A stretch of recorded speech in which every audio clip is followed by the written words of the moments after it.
Hey, Pack.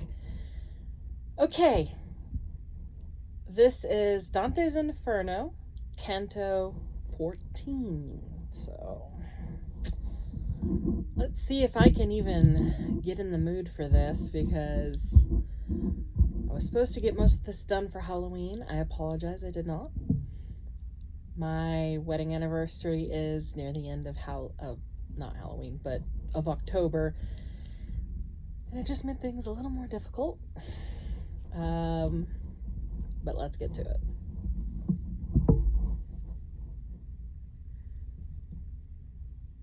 it. Because he charity of my native place constrained me, gathered I the scattered leaves, and gave them back to him who now was hoarse. Then came we to the confine where disparted. The second round is from the third, and where a horrible form of justice is beheld, clearly to manifest these novel things. I say that we arrived upon a plain, which from its bed rejecteth every plant. The dolorous forest is a garland to it, all round about, as the sad moat to that. There close upon the edge we stayed our feet. The soil was of an arid and thick sand.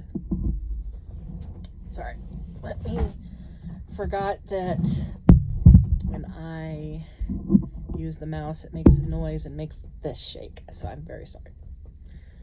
So, a thick sand, not of another fashion made than that which by the feet of Canto once was pressed. Vengeance of God, oh how much oughtest thou by each one to be dreaded, who doth read that which was manifest unto mine eyes. Of naked souls beheld I many herds, who all were weeping very miserably, and over them seemed set a law diverse. Supine upon the ground some folk were lying, and some were sitting all drawn up together, and others went about continually. Those who were going round were far the more, and those were less who lay down in their torment, but had their tongues more loosed to lamentation o'er all the sand waste with a gradual fall, were raining down dilated flakes of fire,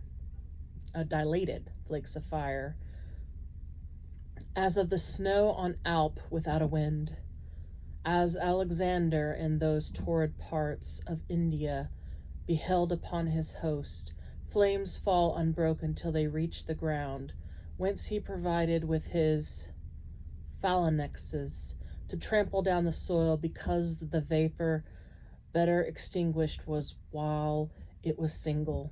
Thus was descending the eternal heat, whereby the sand was set on fire like tinder beneath the steel, for doubling of the dole, without repose forever was the dance of miserable hands, now there, now here, shaking away from off them the fresh gleeds. Master, began I, thou who overcomest all things except the demons dire that issued against us at the entrance of the gate, who is that mighty one who seems to heed not the fire, and lieth lowering and disdainful, so that the rain seems not to ripen him?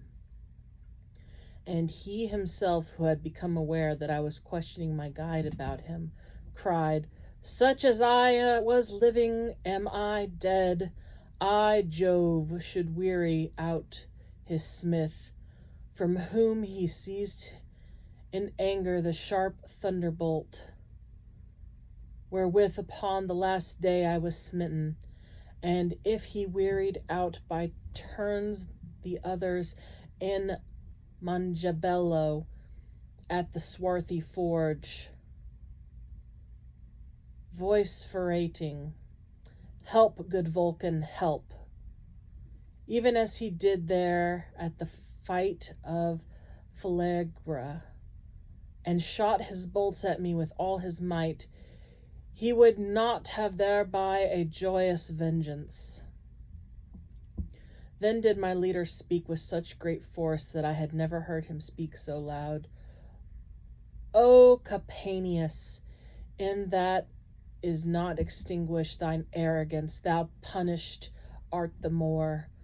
Not any torment, saving thine own rage, would be unto thy fury pain complete. Then he turned round to me with better lip, saying, One of the 7 kings was he, who Thebes besieged and held, and seems to hold God in disdain, and little seems to prize him. But, as I said to him, his own despites are for his breast the fittest ornaments. Now follow me, and mind thou do not place as yet thy feet upon the burning sand, but always keep them close unto the wood. Speaking no word, we came to where there gushes forth from the wood a little rivulet, whose redness makes my hair still stand on end. As from the Bulkame springs the brooklet. The sinful women later share among them, so downward through the sand it went its way. The bottom of it and both sloping banks were made of stone, and the margins at the side, whence I perceived that there the passage was. And all the rest which I have shown to thee, since we have entered in within the gate, whose threshold unto no one is denied. Nothing has been discovered by thine eyes so notable as is the present river, which all the little dames above it quenches. These words were of my leader, whence I prayed him that he would give me largesse of the food, for which he had given me largesse of desire.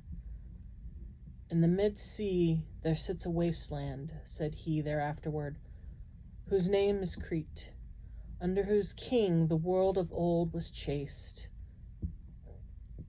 There is a mountain there that once was glad with waters and with leaves, which was called Ida.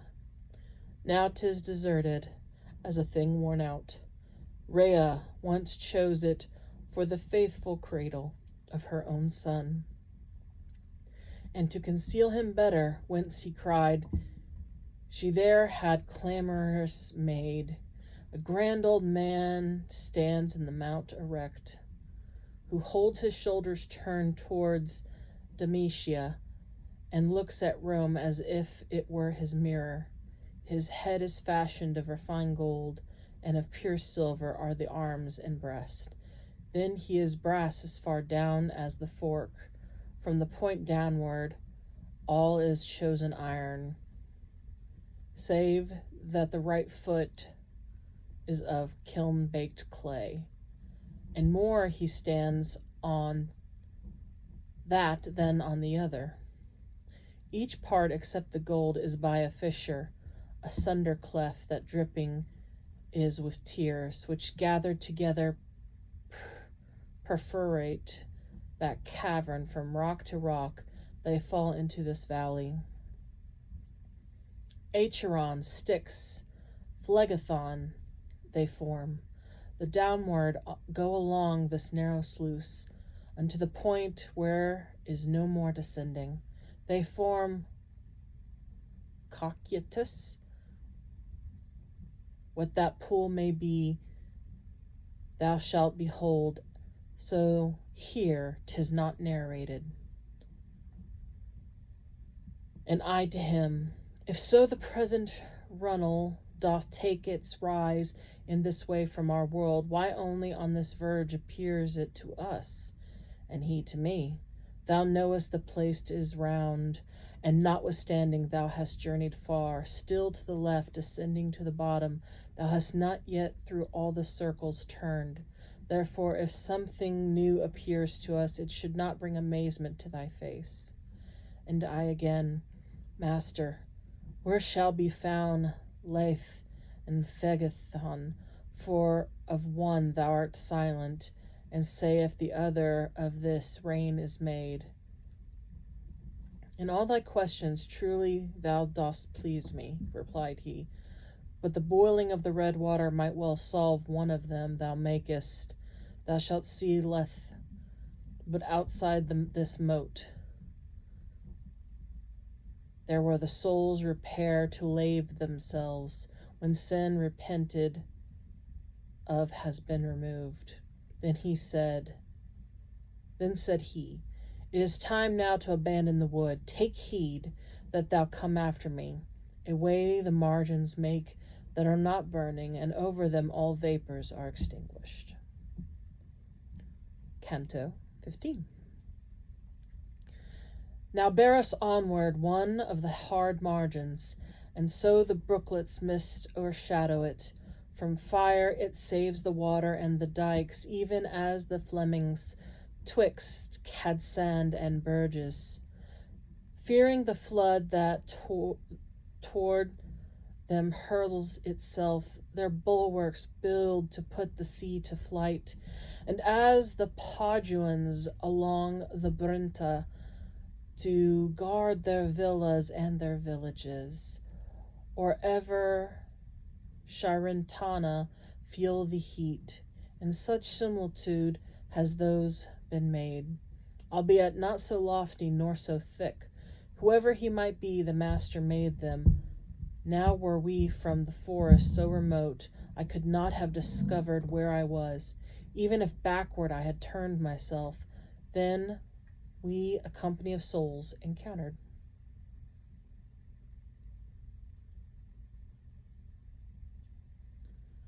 Who came beside the dike, and everyone gazed at us, as at evening we are wont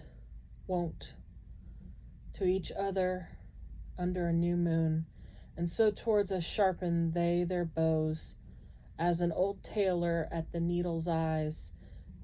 Thus scrutinized by such a family, by someone I was recognized, who seized my garment's hem and cried out, what a marvel! And I, when he stretched forth his arm to me on his baked aspect, fastened so my eyes that the scorched countenance prevented not his recognition by my intellect. And bowing down my face unto his own, I made reply, are you here, Sir Ranetto? And he, may it not displease thee, O my son, if a brief space with thee Bernetto Latini backward return, and let the trail go on. I said to him, with all my power I ask it, and if you wish me to sit down with you, I will, if he please, for I go with him. O son, he said, whoever of this herd a moment stops, lies then 100 years, nor fans himself when smiteth him with the fire. Therefore go on, I at thy skirts will come, and afterwards will I rejoin my band, which goes lamenting its eternal doom. I did not dare to go down from the road level to walk with him, but my head bowed I held as one who goeth reverently, and he began, what fortune or what fate before the last day leadeth thee down here? And who is this that showeth thee the way?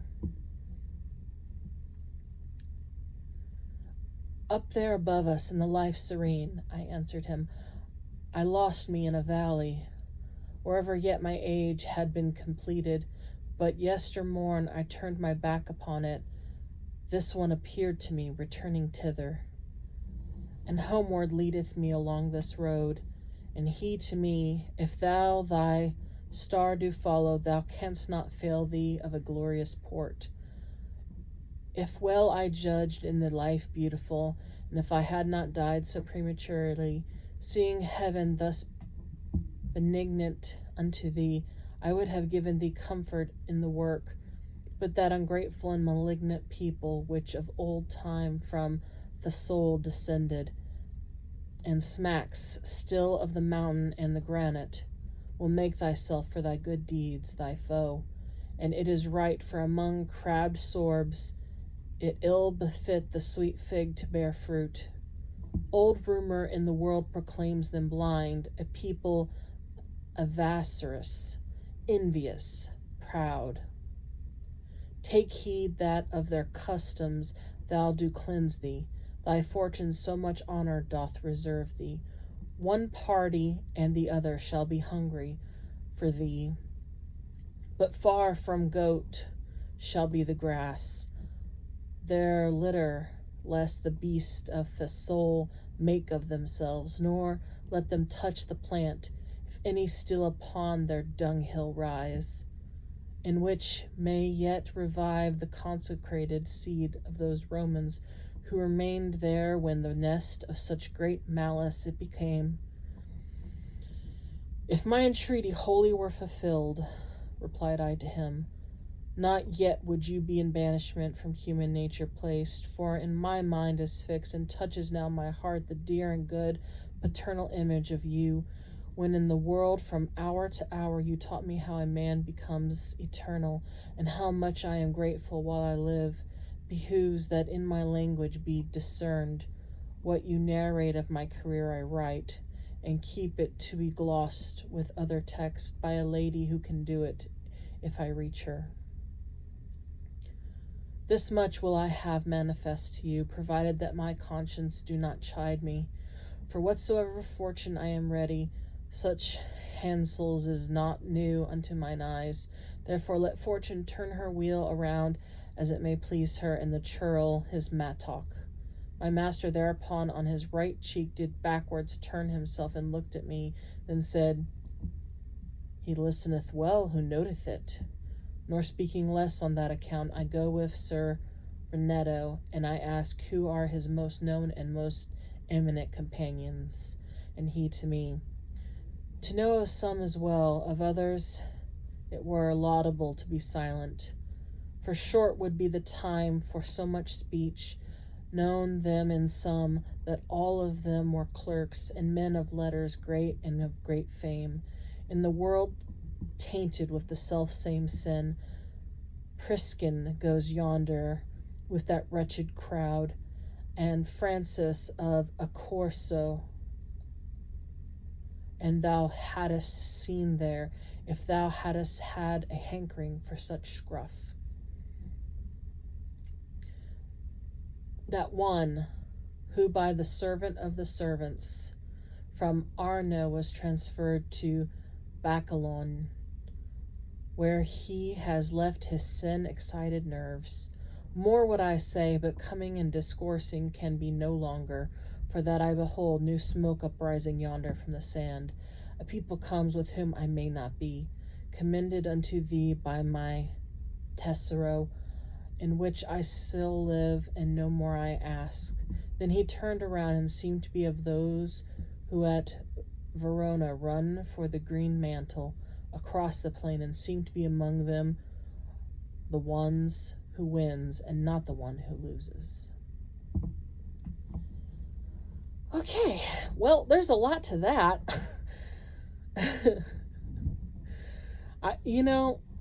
These are very interesting. They're very disturbing. Some of the, it's hell. So obviously it's not supposed to be pleasant. But,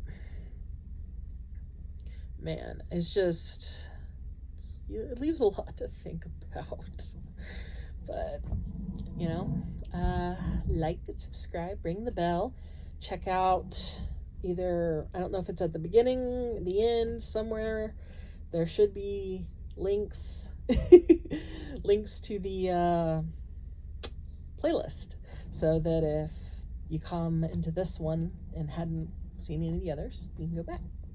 And you can save the playlist, and that way once they're all put up, you could listen to them straight or in batches, and let me know what you think. And I do apologize again for the names and cities that I just can't pronounce. I'm trying, I really am, but it would help if I was more educated on this topic of this time frame, because I'm not. I can only guess, and some of them are names I've heard before, like in the Bible or in movies, or books, but until next time, howl at the moon. Bye.